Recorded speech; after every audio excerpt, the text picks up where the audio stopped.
کتنا کچھ وقت لگایا، کتنا کچھ سرمایہ لگایا، اس محبت کے تقاضے وہ ہیں۔ تو میرے اور آپ کے لیے اس بات کو کیلکولیٹ کرنا کوئی مشکل نہیں ہے، ہم اپنا تجزیہ خوب کر سکتے ہیں۔ بل الانسان علی نفسہ بصیرہ، ہر انسان کو اپنے اوپر خوب بصیرت حاصل ہے، کہاں کھڑا ہے۔ تو سورہ توبہ کی آیت نمبر 24 کے اندر جو قرآن حکیم نے جو ایک کسوٹی بیان کر دی بڑی سخت ہے۔ احب الیکم من اللہ ورسولہ وجہاد فی سبیلہ فتربصوا حتی یأتی اللہ بامرہ واللہ لا یہدی القوم الفاسقین۔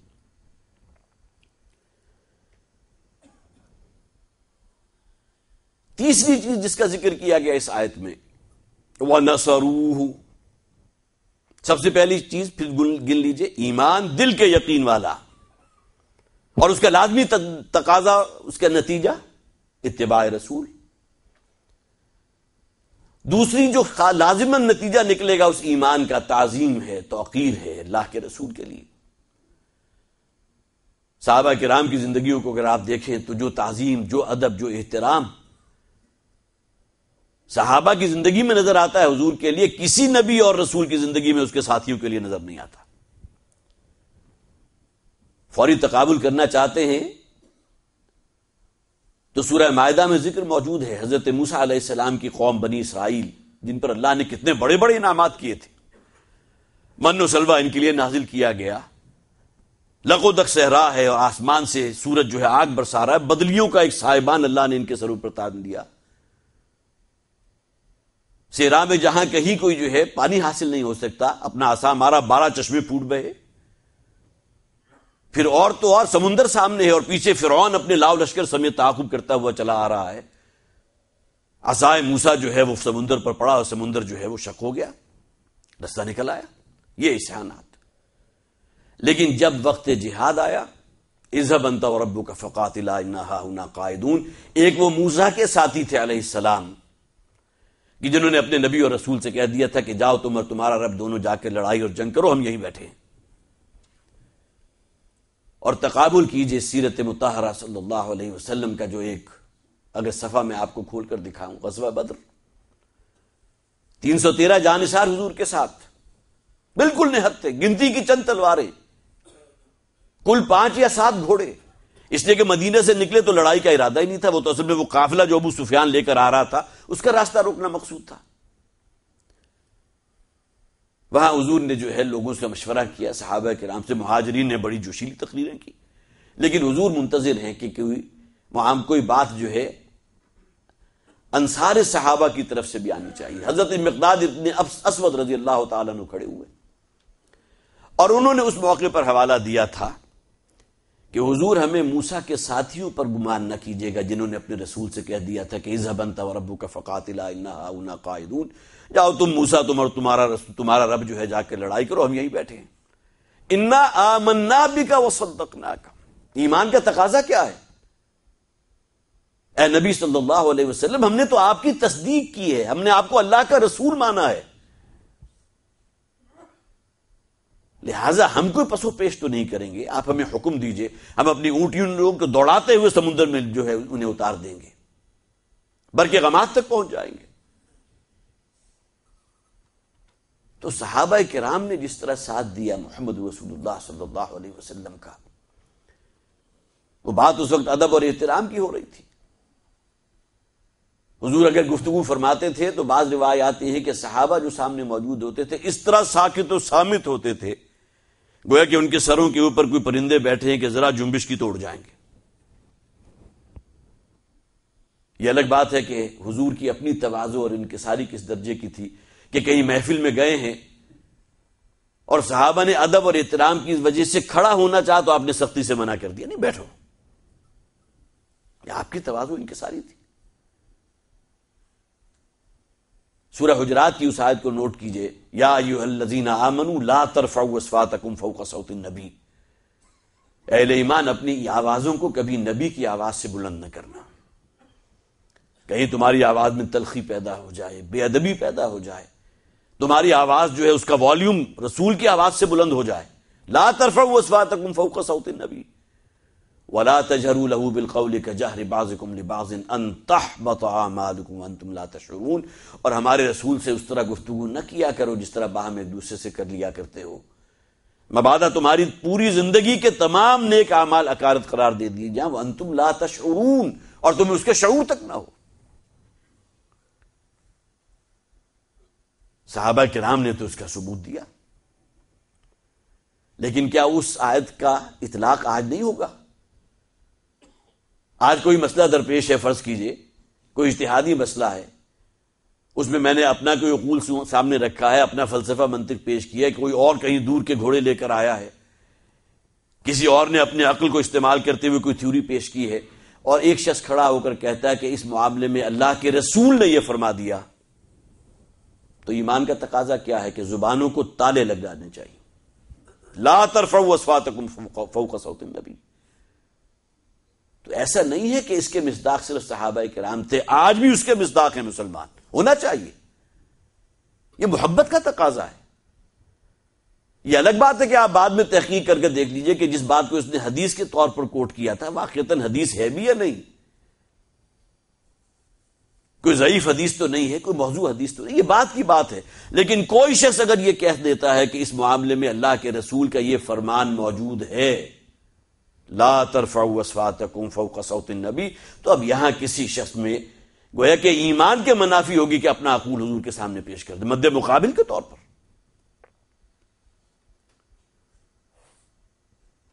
تو ایمان دل کے یقین والا اللہ کے رسول پر، توقیر و تعظیم، ادب، احترام، ان دونوں کا نتیجہ کیا نکلے گا؟ اتباع رسول، اطاعت اور محبت اللہ کے لیے، اللہ کے رسول کے لیے، اللہ کے لیے تو عبادت، اللہ کے رسول کے لیے تو اتباع۔ اور تیسری ذمہ داری ہے وَنَصَرُوهُ، اور وہ لوگ جو اس شرط پر پورا اتریں گے کہ اللہ کے رسول کی مدد کریں گے، اس کے مددگار بنیں گے، دست و بازو بنیں گے۔ اب یہاں تھوڑا سا لمحہ بھر کے لیے آپ یہ سوچئے کہ اللہ کے رسول کی مدد کس لیے؟ کیا اللہ تعالی اپنے رسول کی مدد پر خود قادر نہیں؟ یقیناً ہے، لیکن پھر صحابہ کرام کا امتحان کیا ہوا؟ غزوہ احد کے موقع پر صحابہ نے اپنی جانوں کو ڈھال بنایا ہے، اپنے جسموں کو ڈھال بنایا نبی اکرم صلی اللہ علیہ وسلم کو پروٹیکٹ کرنے کے لیے۔ تو وہ نصروہ، جو آپ کے دست و بازو بنے ہیں، جو اس مشن میں آپ کے ساتھ ہیں، تو حضور نے کبھی کوئی کسی سے ذاتی مدد طلب نہیں کی، آپ بڑے خوددار تھے، بڑے غیور تھے۔ روایات میں یہ ہے کہ اگر کہیں گھوڑے پر چلتے ہوئے آپ کا کوڑا زمین پر گر جاتا تھا تو یہ بھی آپ کی خودداری کے منافی تھا کہ کسی سے کہتے بھئی مجھے اٹھا کر دے دو، گھوڑے یا اونٹ پر سوار ہیں اسے بٹھاتے تھے، خود اتر کے اس گھوڑے کو اٹھاتے تھے۔ اپنی ذات کے لیے تو آپ نے کبھی کسی سے مدد طلب نہیں کی۔ یہ مدد کس کی تھی؟ اللہ کے دین کی مدد، جسے قرآن کہتا ہے کونوا انصار اللہ، اللہ کے مددگار بن جاؤ۔ اللہ کو تو مدد کی ضرورت نہیں ہے۔ انما امرہ اذا اراد شیئا ان یقول له کن فیکون، اللہ کا امر تو ایسا ہے کہ کسی شے کا ارادہ کر دے تو وہ کہتا ہے کن، اور وہ شے ہو جاتی ہے۔ ذی القوۃ المتین ہے، اس کے لیے تو چندہ مشکل نہیں ہے کہ ایک لفظ کن وہ پورے انسان جو انتہائی عابد و زاہد لوگ بن جائیں، ابو بکر صدیق بن جائیں رضی اللہ تعالیٰ۔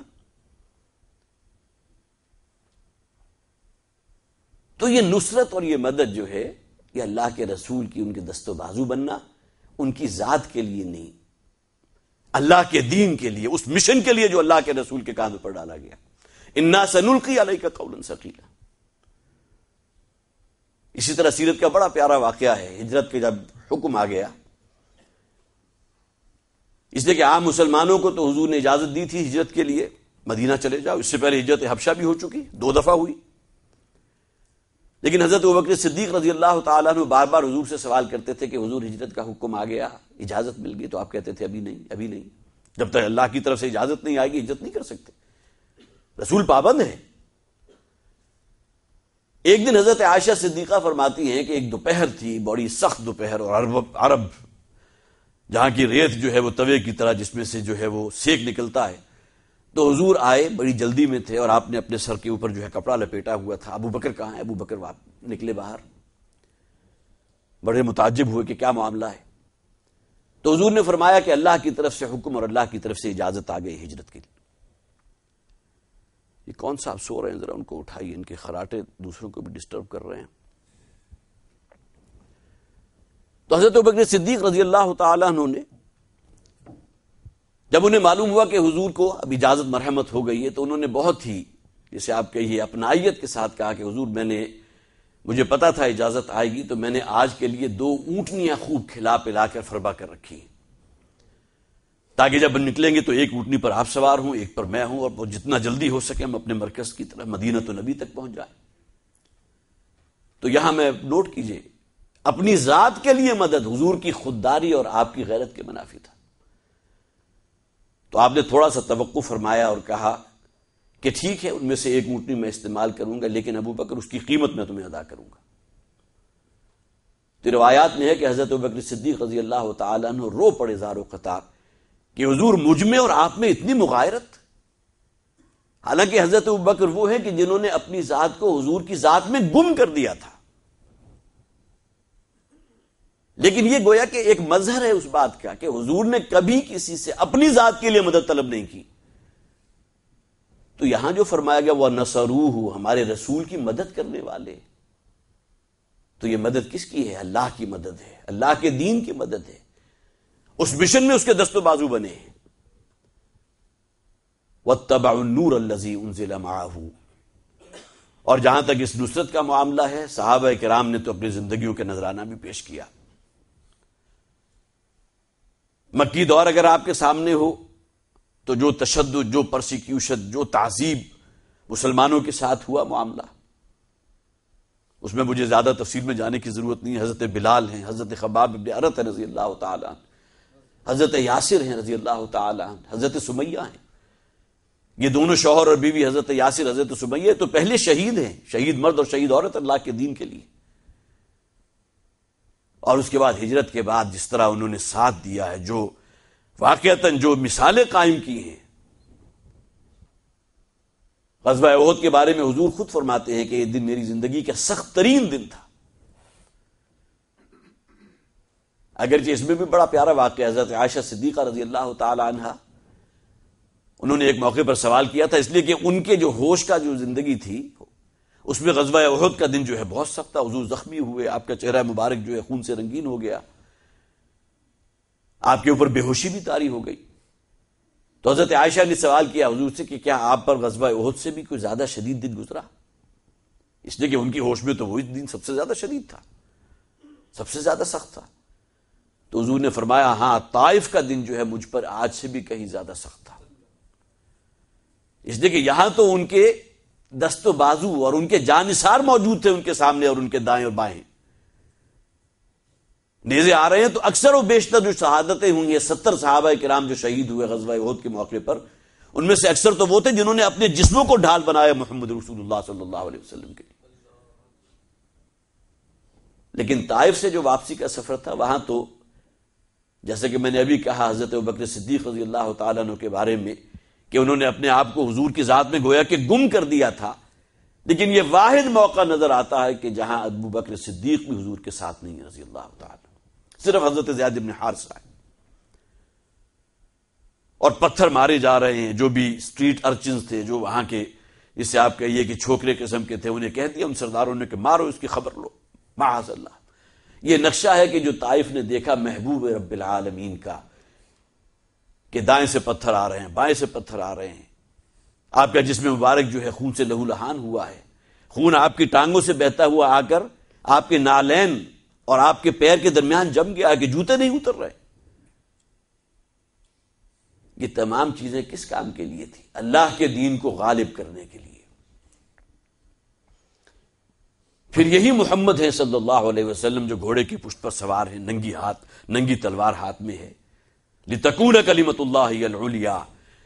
تو نصرت اللہ کے رسول کی، اللہ کے دین کے لیے اور اللہ کے کاز کے لیے. وَاتَّبَعُوا النُّورَ الَّذِي أُنزِلَ مَعَهُ. اور انہوں نے اتباع کیا اس نور کا کہ جو ہم نے اپنے بندے محمد صلی اللہ علیہ وسلم کے ساتھ نازل فرمایا۔ ظاہر ہے کہ جب تک یہ نہیں ہوگا، کوئی شخص حضور کو مانتا بھی ہے، ادب بھی ہے، احترام بھی ہے، لیکن یہ کہ قرآن پر عمل کرنے کو تیار نہیں، اپنے آپ کو اس کتاب کے تابع کرنے کو تیار نہیں، کتنا ہی دعویٰ کرتا پھرے کہ میرا قرآن پر بڑا ایمان ہے۔ حضور نے تو فرما دیا ما آمن بالقرآن من استحل محارمہ، جس شخص نے قرآن کی حرام کی ہوئی شے کو اپنے لیے حلال اور جائز ٹھہرا دیا، اس کا قرآن پر ایمان ہی نہیں ہے، ایمان معتبر نہیں اس شخص کا۔ تو واتبعوا النور الذی انزل معہ، اور انہوں نے اتباع کیا اس نور کا جو ہم نے اپنے بندے کے ساتھ نازل فرمایا، قرآن حکیم۔ اب ہم میں سے کوئی شخص ایسا نہیں جس کے گھر میں 15 20 25 نسخے قرآن کے موجود نہ ہوں، لیکن یہ کہ اس کو پڑھنے والے نہیں ہیں۔ اگر پڑھ بھی رہے ہیں تو صرف جس طرح ایک کوئی شے جو ہے صرف رٹی ہوئی شے پڑھ لی جائے، اس کو سمجھنے کو تیار نہیں ہے، اس پر غور و فکر کرنے کو تیار نہیں ہے۔ اگر اس کو سمجھ بھی لیا، غور و فکر بھی کر لیا، تو اس پر عمل کرنے کو تیار نہیں ہے۔ تو اس حوالے سے ہم میں سے ہر شخص کو سوچنا چاہیے کہ کہیں ایسا نہ ہو کہ ہمارے گھر میں پڑے ہوئے قرآن جو ہے قیامت کے دن ہمارے خلاف سب سے بڑے جو ہے مدعی بن کر آ جائیں کہ پروردگار میں اس شخص کے گھر میں پڑا رہا، موجود رہا، لیکن اسے توفیق نہیں ہوئی، نہ اس نے مجھے پڑھا، نہ مجھے سمجھا، نہ مجھ پر عمل کیا۔ تو واتبعوا النور الذی انزل معہ، قرآن کا اتباع، دیکھیے وہی اصطلاح اتباع کی۔ اللہ سے محبت، اللہ کے رسول سے محبت لازمی تقاضا اتباع۔ قل ان کنتم تحبون اللہ فاتبعونی یحببکم اللہ، شرط لازم اتباع ہے۔ اور یہاں اللہ تعالیٰ یہی اتباع کا لفظ لے کر آئے قرآن کے لیے، واتبعوا النور الذی انزل معہ، اور اتباع کیا انہوں نے اس نور کا، اس روشنی کا، اس نور ہدایت کا جو ہم نے ان کے ساتھ نازل فرمایا۔ اور آیت کا آخری حصہ کیا ہے؟ اولئک هم المفلحون، صرف یہی لوگ اللہ کے ہاں فوز و فلاح اور کامیابی سے ہمکنار ہوں گے۔ اگر تو انداز بیان یہ ہوتا نا اولئک المفلحون، یہ لوگ کامیاب ہیں، تو اس کے معنی کیا ہوا کہ جن میں ان میں سے کچھ کم ہوئے تو وہ بھی کامیابی کی حد تک تو پہنچ جائیں گے، یا کچھ اور لوگ بھی کامیاب ہو سکتے۔ اولئک هم المفلحون، عربی زبان میں اسے حصر کا صیغہ کہتے ہیں، صرف یہی لوگ اللہ کے ہاں کامیاب ہوں گے۔ اس دنیا کی کامیابی کا دار و مدار تو روپے پیسے پر ہے، مال و دولت پر ہے، اعلیٰ بنگلوں پر ہے، بہترین ماڈل کی کاروں پر ہے، انڈسٹری پر ہے، اپنے پلاٹوں پر ہے، جائیدادوں پر ہے۔ ہمارے نزدیک تو یہی معیار ہے نا، جبکہ قرآن کہتا ہے مفلح، کامیاب لوگ، فوز و فلاح سے ہمکنار ہو جانے والے لوگ، وہ تو صرف وہ ہوں گے جن میں یہ شرائط موجود ہوں گی۔ اور نسبت کس کی طرف ہے؟ محمد رسول اللہ صلی اللہ علیہ وسلم کی طرف۔ فالذین آمنوا بہ، جو ایمان لائے ہمارے رسول پر صلی اللہ علیہ وسلم، اس لیے کہ آیت کا جو ما سبق حصہ ہے اس میں حضور کا بیان ہے، الذین یتبعون الرسول النبی الامی، اور بہت خوبصورت اصطلاح اس آیت میں بیان ہوئی 2 مرتبہ، وہ لوگ کہ جنہوں نے اتباع کیا ہمارے رسول نبی امی کا صلی اللہ علیہ وسلم۔ تو فالذین آمنوا بہ وعزروہ، اور جنہوں نے رسول کی تعظیم اور توقیر اور ادب اور احترام کا معاملہ کیا۔ اور میں نے عرض کر دیا کہ آج کے دور میں اس کا تقاضا کیا ہوگا؟ حضور کا نام آنے پر جو ہے آنکھوں کو چوم لینا، ہاتھ لگا لینا، یہ تو بہت آسان ہے، لیکن یہ کہ اس محبت کا تقاضا یوں پورا کرنا کہ اتباع کرنا حضور کا، یہ بڑا مشکل کام ہے۔ نعتیہ اشعار کے اندر زمین و آسمان کے قلابے ملا دیجئے، اس میں تو نہ شاعر کا کچھ گیا، نہ اس اشعار کو پڑھنے والے کا کچھ گیا۔ اصل امتحان کیا ہے؟ اتباع۔ نکاح کے موقع پر جو اکثر و بیشتر خطبہ ہوتا ہے وہ الفاظ آپ نے سنے ہوں گے، من رغب عن سنتی فلیس منی، کان کھول کر سن لو جسے میری سنت اور میرے اسوے سے کوئی سروکار نہیں، جو رغبت نہیں رکھتا اس کا مجھ سے کوئی تعلق نہیں۔ قیامت کے دن امتی امتی کے الفاظ تو یقیناً ہیں، احادیث میں موجود ہیں، لیکن کون لوگ ہوں گے کہ جو ان امتیوں میں شامل ہوں گے؟ جبکہ ہمارے سامنے وہ حدیث موجود ہے، من رغب عن سنتی فلیس منی۔ اس کسوٹی کو کہاں لے کر جائیں؟ جسے میری سنت محبوب نہیں ہے، جس کے نزدیک وہ قابل عمل نہیں ہے، میرا اسوہ اس کے نزدیک مشعل راہ نہیں ہے، اس پر عمل کرنے کو تیار نہیں ہے، تو میرا امتی نہیں ہے، فلیس منی، اس کا مجھ سے کوئی تعلق نہیں۔ تو ان 4 تقاضوں کو پورا کرنا، اور اس آیت میں خاص طور پر محبت رسول کے تقاضے، کامیابی کا دار و مدار اگر ہے تو ان کی ادائیگی پر ہے۔ ہم میں سے ہر شخص کا کامیابی کا اپنا معیار ہے۔ کوئی شخص ہے کہ جو اپنے کاروبار اور اس حوالے سے محتاط نہیں ہے، کوئی حرام بھی شامل ہے، ٹیکس ایویژن بھی ہے، سب کچھ ہے، لیکن وہ اسی پر مطمئن ہے کہ میں نے مسجد کے اندر نئے قالین ڈال دیے تھے، میں نے فلاں کام کر دیا تھا۔ قرآن کا مطالعہ کیجئے تو وہاں جو ہے دین ایک اکائی ہے، ایک وحدت ہے، اس میں یہ دوئی نہیں ہے۔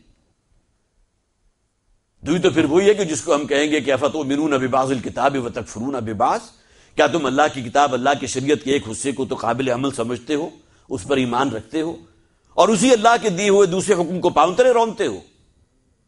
فما جزاء من يفعل ذلك منكم الا خزي في الحیات الدنیا، تو اس کے سوا کوئی سزا اس شخص کی نہیں ہو سکتی جو یہ کام کرے کہ اس دنیا کی زندگی میں اسے ذلیل و رسوا کر دیا جائے۔ وَيَوْمَ الْقِيَامَةِ يُرَدُّونَ إِلَىٰ أَشَدِّ الْعَذَابِ، اور قیامت کے دن شدید ترین عذاب میں جھونک دیا جائے۔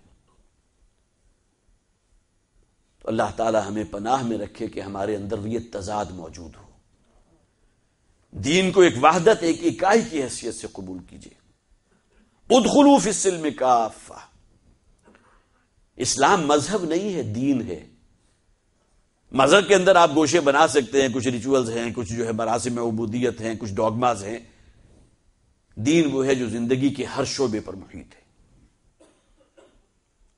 اللہ تعالیٰ مجھے بھی اور آپ کو بھی، خاص طور پر اس ماہ ربیع الاول کے حوالے سے، چونکہ ان محافل کا اکثر و بیشتر انعقاد ہوتا ہے، لیکن جیسا کہ فرمایا گیا تھا مولانا کی طرف سے کہ ہم نے ایسی ایسی بدعات اور ایسی ایسی خرافات ایجاد کر لی ہیں کہ جس کا ذکر کرتے ہوئے بھی اب تو باقاعدہ نعت گوئی، اس کے ساتھ میوزک بھی شامل ہو گیا، حالانکہ یہ وہ شے ہے کہ جس کے بارے میں واضح احادیث سے اس کی حرمت ثابت ہے۔ لیکن یہ کہ جب انسان، جسے آپ کہیں گے ثم رددناہ اسفل سافلین، تو دین کے ان تصورات میں بھی انسان جب گرتا ہے تو حد سے نیچے گر جاتا ہے۔ اللہ تعالیٰ ان تمام چیزوں سے ہمیں محفوظ رکھے، اور واقعتاً ہمارے اندر اتباع رسول صلی اللہ علیہ وسلم کا جذبہ پیدا فرمائے۔ اسی حوالے سے جیسا کہ اس آیت میں جو میں نے ابھی آپ کے سامنے تلاوت کی، قرآن حکیم کے حقوق کا بھی ذکر آ گیا، تو اللہ ہمیں توفیق عطا فرمائے کہ ہم قرآن حکیم کو پڑھنا، اس کو سمجھنا، اس پر عمل کرنا، اس کے لیے ایک عزم اور ارادہ کر سکیں۔ بارک اللہ لی ولکم فی القرآن العظیم ونفعنی وإیاکم بالآیات